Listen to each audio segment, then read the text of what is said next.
know, that's down at the bottom end of the point there, which they're calling the Salads Bowl. Have a look at this matchup. Two of the highest scoring surfers who both actually lost out in the opening round despite putting up good scores. Compressed schedule last year, but also the cancellation of the Tahiti event meant that Kanoa Igarashi, Griffin Colapinto and a cast of other competitors didn't get that opportunity to save themselves and potentially get into that final five. But we were talking about Kanoa in the lead up to the Rip Curl WSL Finals last year. Even if he came in at number 5, he would have had a fantastic shot of ploughing through the field and giving himself a shot at a world title. As we see Griffin get things started here in heat number 7, up against Jordy Smith. Can he punch through the curtain on this one? Doesn't look like he will. It's so tough to keep the speed and momentum to get out of it. Let's see if Jordy Smith can put together another dominant performance here at Jeffreys Bay as he drives up into it. You know, this board looks really nice under Jordy's feet, but he is going to get out of this one. Yeah, that wave was a little sloppy, unfortunately. You can see a bunch of bumps on it and stuff. Not easy to negotiate through, but still a ton of time in this matchup. And only 4 on the men's side. And Jack Robinson's really getting close to locking in his position too. Nothing in the opening exchange for Griffin Colapinto and Jordy Smith, but having a look at one now on the inside is Jordy. Medium-sized wave, it'll give him some freedom, and he digs into a great turn to get started. Has that flow, that speed to get down the line, just weaving through that slight transition at the base of the wave to get back out in front of it, and gets on the attack again before pulling into the barrel. Just a quick cover up there. And again, somehow he's able to maintain that momentum to get back out onto this green wall. A great read on this wave as he glides through the cutback, rebounds off the foam. And again, just stomps on the tail to set up this final turn. Really solid stuff. He's not done with it yet. He's still going, adding the extras down the line, just hammers this one. Bogs down a little bit on that final maneuver, but almost. Take a look at Jordy Smith. Such great acceleration here. You know, you watch it live, and you can just see how much speed he carries. And just a great read. He knew he was behind this section, but he wanted to make that maneuver count. So he did it with all that speed, and then just hammers that lip. And then the barrel ride just quickly up in there. Gets into this impossible section, and somehow does get around the corner, and then the wave slows up. So he's able to do these maneuvers and finish super solid. Just love the crowd, how engaged they are with every move Jordy makes on the face of these waves, especially when he ducks behind that curtain and re-emerges. That was a nice turn, and then he sort of tucked in. You wouldn't call it a barrel ride, but a pocket ride. Didn't finish this one off, but did collect a few points on the outside. At this point, it's going to be the best ride of the heat for sure. Meanwhile, on the outside, Griffin lining this one up, takes off under the lip, and he doesn't like the looks of it. He's going to kick on out.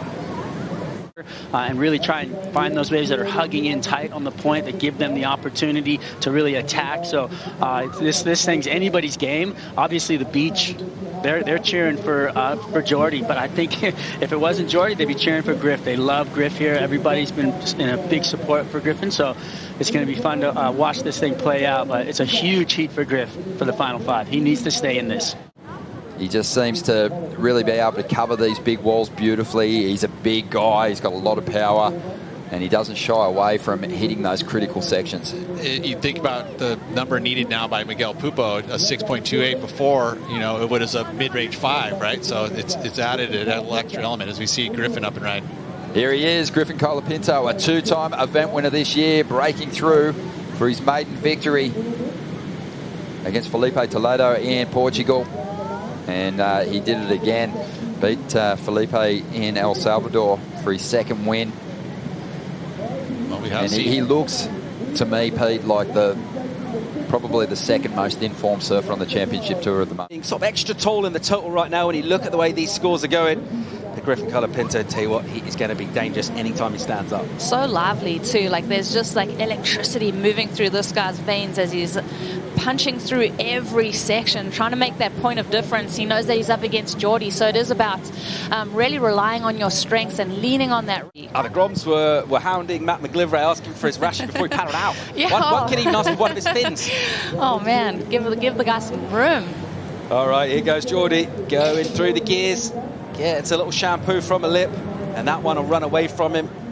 So just trying to get himself down the line. Wave had other ideas. Wild disparity in terms of wave count in this heat. Jordy with the lead. That was just his 4th wave ridden. Griff's had 9 already. Great number in there for Ethan Ewan. That's 7-8-3. What a way to kick things off. And here we go, live action. Colapinto found himself a good wave here. It's a decent size, not one of the bigger ones, but it looks nice and steep. And as a result of that, he's just on rail, non-stop off the bottom into the top. Vicious hit from him at speed. And he's setting up here.